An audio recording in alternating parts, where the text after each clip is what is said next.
Om.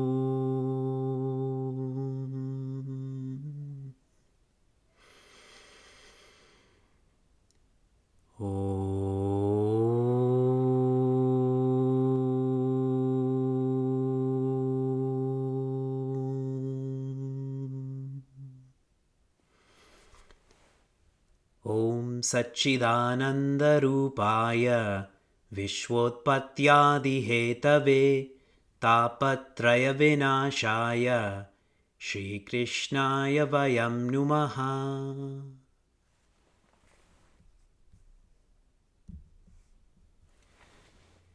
Janmadhyasya yatonvayaditarataschaarteshvabhignaswarat Tene brahmahridaya adikavaye muhyanti yatsurayaha Tejo vari mridam yatha vinimayo yatra trisargo mrisha Dhamna svena sada nirastakuhakam satyam param dhimahi Dharma projita kaitavotra paramo nirmatsaranam satam Vedyam vastavamatra vastu shivadam tapatrayonmulanam Srimad Bhagavate Mahamuni Kim va parerishvaraha Sadyo hridyavarudyate kritibihi Shushrushubistakshanat. Hari Om and greetings from Niagara Falls. What is the cause for the greatest joy in your life? The person next to you. What is the cause for the greatest sorrow in your life? The person next to you. Vedanta teaches us to live as one at an absolute level. There is one spirit, one Atman. To live like that, yet not to live as one at a relative level. That we are all different. We look different, we think different. This holistic thinking, Vedanta means deep thinking. This holistic thinking is a powerful tool to convert values into virtues. How? If I know that you and I are one at an absolute level only, I will expect that you should be like me. There's force then. If I feel you and I are one only at a relative level, that's not a strong enough force or inspiration for me to practice virtues. But when I know that absolutely we are one, relatively we are not, I do start to practice acceptance, compassion, forgiveness, generosity. The word Bhagavatam within that is bhagya, and bhagya means fortune or virtues. Ours is a course on converting values to virtues. One continuous teaching from the first skanda to the seventh is that the grace of God, the guidance of God is available to all. It doesn't matter if you're a stone or a plant or an animal or a human, or what type of human. But are you available to God's grace, to God's guidance? Swami Tejomayananda has shared, God is not looking for your ability. God is looking for your availability. Yet what most of us do is we keep on deepening our ability, no? Our IQ, our purchasing power. Are we making ourselves more available for God's grace, for God's guidance? A sadhu is someone who is available for God's grace, God's guidance, and so is someone who can make us available. If you want to know how to become more available, be with someone who is available. And an icon of that is Rishi Narada. Rishi Narada is known as Bhagwan Sankalpa in name and form. Please try to tune into that poetry. This is most lovely. Whenever you sit down for a puja, for a ritual, you have this sankalpa and you put it on your knee and you think about how you want this and you want that. But it's only thought-based. In terms of Rishi Narada, whatever God thinks, Rishi Narada is that thought live. There's a name to this. There's a form to this. He is the one who has been facilitating this development between Hiranyakashipu and Prahlada. Prahlada is 5 years old. And he's dedicated himself to God. Knowing this, we should ensure that satsang, being with sadhus, is incorporated into our life. That our lifestyle is revolving around such gatherings. If not, do you remember that 100-year timeline I shared last week? For 50 years we sleep. For 20 years we are in pain. That's at the end of our life. For 25 years we're in pleasure. That's the beginning of our life. And in the middle, there's 5 years of attachment. It's not a very pleasant plan. But if I can invoke Srimad Bhagavatam, then for 100 years I will be in satsang. So start now. Otherwise, this will be our plan. We continue the 7th skanda, the 9th adhyaya, the 4th shloka. 794. I'm reading lines 1 and 2. Tatheti shanakei rajan mahabhagavator bhakaha upetya bhuvikayena nanam virdritanjalihi. This is Rishi Narada speaking to Raja Yudhishthira. And he's sharing here the divine Prahlada slowly moved towards that throne. And he is Mahabhagavata, a divine lover of God. And when he approaches that throne, he prostrates fully with his hands out at who's sitting on that throne. That's the literal meaning of this sharing. After Hiranyakashipu was opened up by Bhagwan Narasimha, then Bhagwan Narasimha went and sat on the throne. And now you have to visualize that. He's sitting on this throne, evil has ended, and he's seething. He's pulsating, he's growing. Bhagwan Narasimha ki jai. Narasimha means a human like a lion. Not a lion like human, a human like lion. Sorry, I mixed that up. A lion like human is what I meant to share. A lion is the king of the jungle, no? So here's Bhagwan Narasimha sitting on this throne.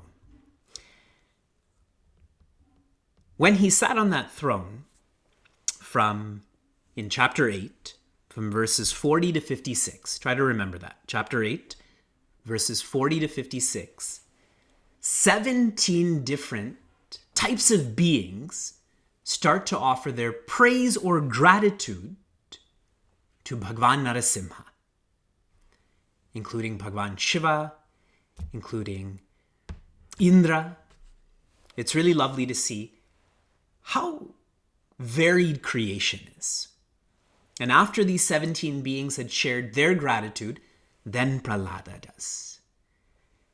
And this is one of the most beautiful and philosophical portions of Srimad Bhagavatam. And for those of you who have been studying with me for a year and a half, you hear me say that in every class, no? This skanda is the most philosophical. This section is the most poetic. This is Prahlada's Stuti, and it's long. I'm going to share some highlights with all of you. Okay, one of the thoughts he shares: to never compromise on fear. When we're afraid, we start to compromise our ideals, our decisions. He says to never compromise on fear, by fear. And he didn't. Everyone else was afraid of approaching God. He wasn't. Some of us are like that when it comes to great people. We're afraid of approaching great people because they make us feel insecure. But when you approach a great person, rather than feeling insecure, rather than compromising due to fear, is to try to make yourself more great. He shares that God doesn't need any of our worship. Right? I just shared 17 beings praised him. Then Prahlada praised him. In one of our classes, someone had asked me, she was a new seeker from Seattle. She said, it seems like, I was teaching Bhagavad Gita, it seems like Bhagavan Krishna is narcissistic. He keeps saying, I did this, I'm going to do this, I deserve this, I deserve that. And what I shared with her was, it's only narcissistic if it's not true, correct? If I say I did this, I deserve this, that's narcissism. But in God's case, it's the truth, no? So Prahlada is saying, Bhagavan, you don't need any of this worship, but you accept it for those who are ignorant. Because that's how they feel more secure, no? That's how they feel closer to God. He shares an ignorant person is someone who's always trying to be happy, but all they create for themselves is unhappiness. Does it sound like our biography? Different combinations, different permutations, and we just get old. 5 years of attachment, 20 years of pain. The reason for this unhappiness is our mind. Our mind is like a wheel, and this wheel keeps on spinning. When you lied down in bed last night, was your wheel spinning? When you woke up this morning, was your wheel spinning? As I'm speaking about this wheel spinning, is your wheel spinning? This is the cause for our unhappiness. It's not outside. We keep trying to find happiness outside, not realizing the unhappiness is inside. Yes. See the discrepancy there? Within the mind, there are thoughts. Naturally, there's a relationship. And these thoughts, they keep getting pulled in different directions because of our senses. Our ears want to hear something. Our tongue wants to taste something. Our back wants to lie on something. And so we're pulled. And this is very tiring. In Niagara Falls, we have a Pitra picnic, which is our Father's Day gathering. And we always have a tug of war. Devas against Devis. Really, it's the Devis are the Devas and the Devas are the Asuras. It's like the Kshirasara Mantana that is going on. This tug of war, and you can only engage in this pulling for a short period of time because it's so exhausting. Correct? You can't just keep on doing this all day. But we do this all day. As I'm speaking to you right now, you're thinking, if we were at an actual Bhagavata Sapta, that means this class would be over at 11:30 and then there'd be prasad, no?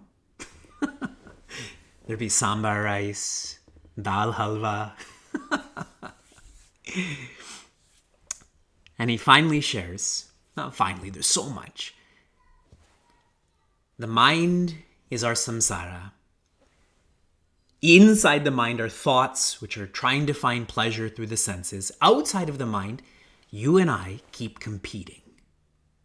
And what are we competing for? Enjoyment. Who can enjoy more? Who can sleep more? Who can earn more? There's no end. There's no enough. So he's sharing all of this with Bhagwan. Now, does Bhagwan need to know all of this? Does Prahlada need to know all of this? Do those studying Bhagavatam need to know all of this? So it's almost like this is a divine plan, no? Bhagwan Narasimha and this divine Prahlada are playing a trick on us. They wanted us to hear this. Now, the most beautiful portion of this stuti, I'm going to read to you in English. I'm going to read the entire portion because I'm so fond and moved by this. Listen carefully. Listen to this love. Love shared. Love spoken. O Bhagwan, sages generally concern themselves only with their own salvation. They strive for it in solitude without any thought for the salvation of others. But I do not desire salvation for myself alone, abandoning all other creatures to their miserable condition. I find no shelter other than thee for these creatures caught in the travails of samsara. So if thou art pleased to save me from samsara, I am willing to accept it only on one condition, that all my fellow sufferers too are saved. That is amazing. To have someone who's offered freedom once and for all, and to say no, that this is not for me only, but this has to be for all of us. You put yourself in that position. God is in front of you right now. Whatever you want, you can have. What will you ask for? Who will you ask for? This is what this course, what this text is teaching us, to lift ourselves up to Prahlada. The word Prahlada means the one who rejoices. One who has found happiness as their nature, whose thoughts have become quietened. That person doesn't act for fulfillment, they act out of fulfillment. The word for and of are changed. They're fulfilled, so now they can help others be fulfilled too. We all want to know, what can we do to help the present challenge? One way is get enlightened. Get enlightened and get out. And then help others come out too.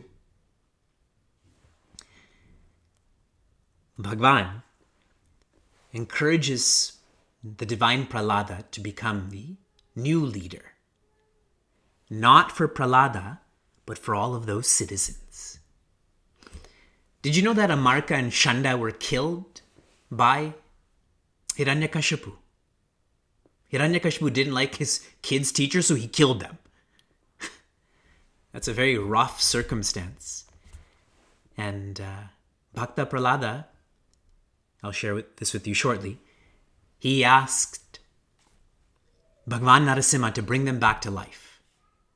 These teachers who taught him nothing, these teachers who have done nothing for him, but he was still thinking about them.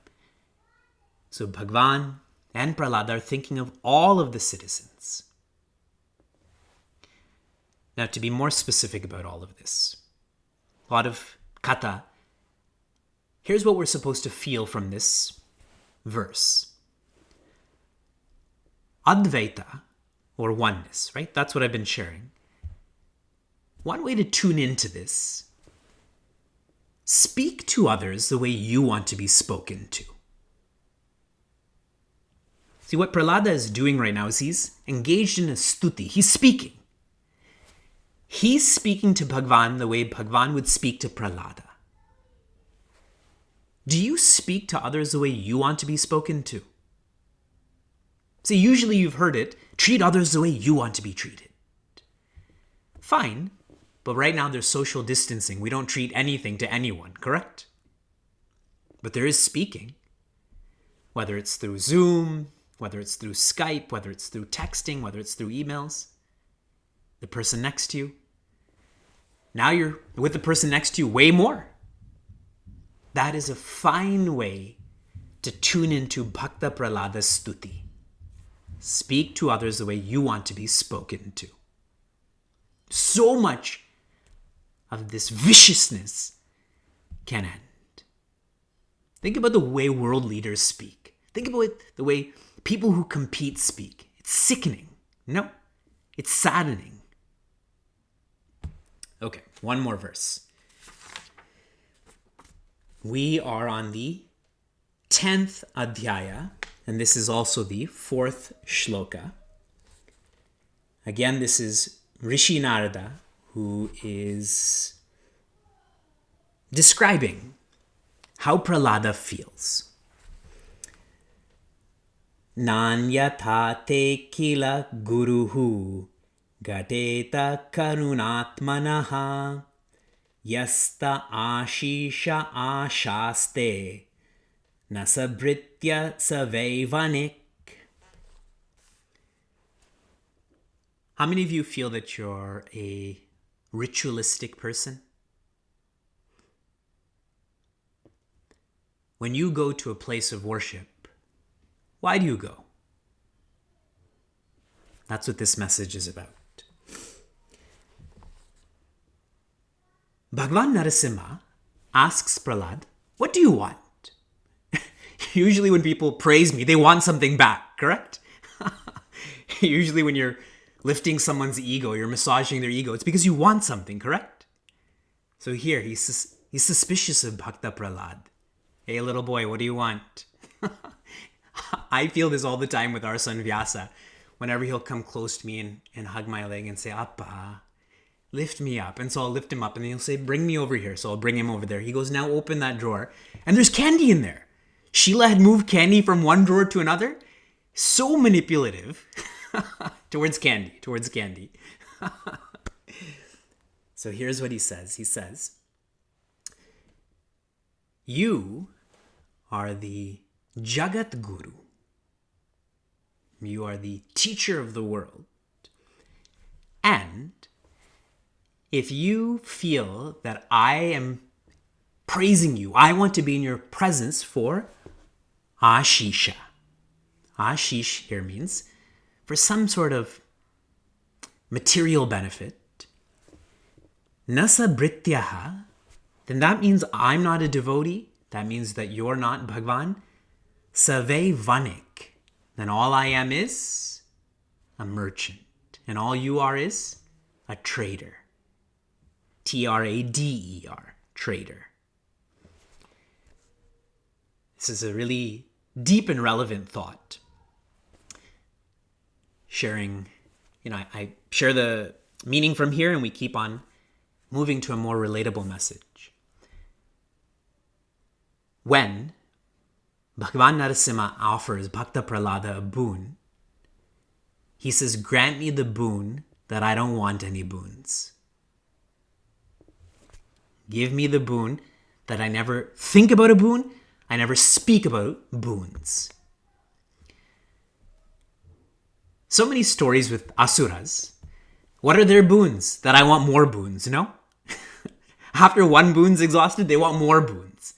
But here Bhagavan is told, Prahlada says, put a lid on my heart so that it doesn't go anywhere, that it stays with you.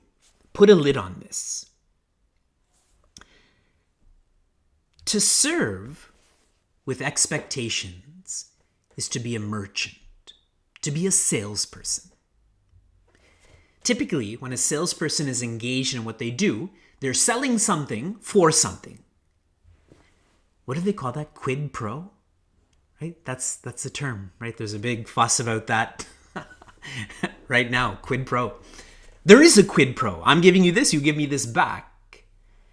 But when it comes to love, when it comes to sadhana, this is not about quid pro. This is not about getting, because anything you get can go again.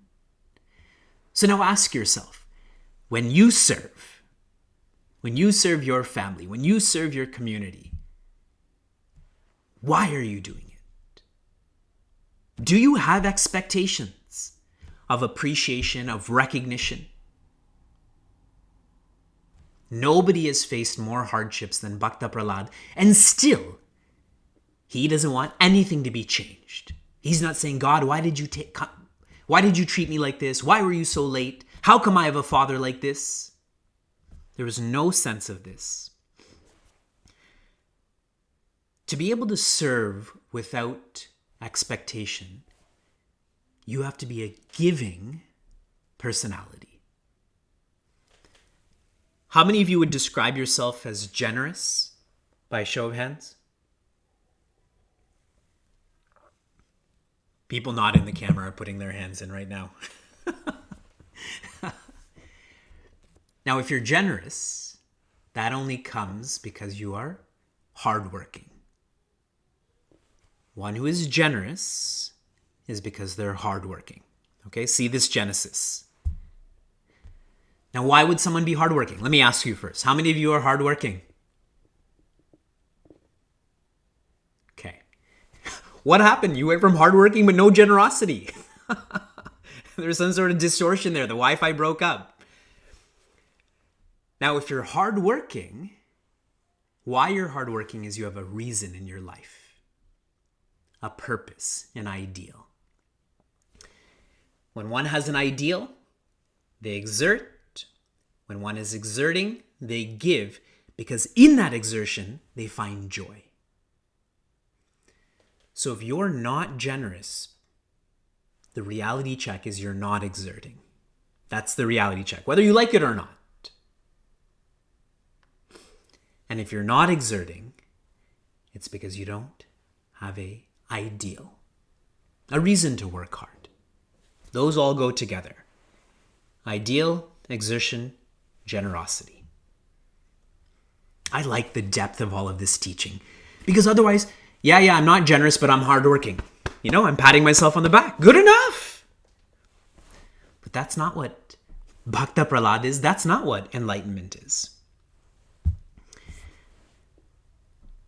In the work that I do, I receive minimal appreciation. And the minimal appreciation I get, I offer a quarter smile to that appreciation and then go back to I'm serious.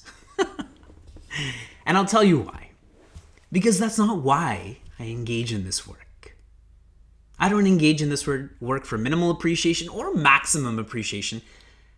Minimal appreciation is actually easier to deal with. Right? It requires less time to think about it. You just keep moving. Swami Chinmaya, his teaching to his students was, when you go to someone's home, when you go to someone's center, tell them that you've come to leave. You are coming there, but you're going to be leaving. That way there's no attachment. Yes? Some young kids are already like that when I come to their homes. When are you leaving? But they're asking that in a lovely way, like, please stay longer. But the language is, when are you leaving? So Bhagwan is smiling. Bhakta Prahlad is smiling. We're smiling. And Bhagwan says, I just want to give you something. Come on, let me give you something. It's like when you go to someone's home and you say no to everything, but they'll just hand you a glass of water. Drink something. So it feels like, you are settled. So Bhakta Prahlad says, forgive my father. He's confused. He's ignorant. But you touched him. He sat on your lap. Please ensure that the fate that he deserves, he's not going to get because of your grace. And Bhagavan smiles more and says, that's a given. I've touched him. He sat on my lap. So he's already freed. And with this narration of the 7th skanda, I'd shared with you that this skanda focuses on uti. Uti means vasanas, karmas, how your nature expresses. And there's 3 types of natures that we will focus on. Asuri, those who are dark inside, like Hiranyakashipu. We studied him. Daivi, like Prahlada, those who have light inside. And soon we will complete this skanda with Manavi Dharma, or the nature of humans. What is it? How should it be? And that will be explored through a continuing dialogue between Raja Yudhishthira and Rishi Narada. Many have studied Srimad Bhagavad Gita, where Prince Arjuna is having a dialogue with Bhagavan Krishna. Now you're getting to listen to another dialogue from another brother. Very cool, very special. Oh.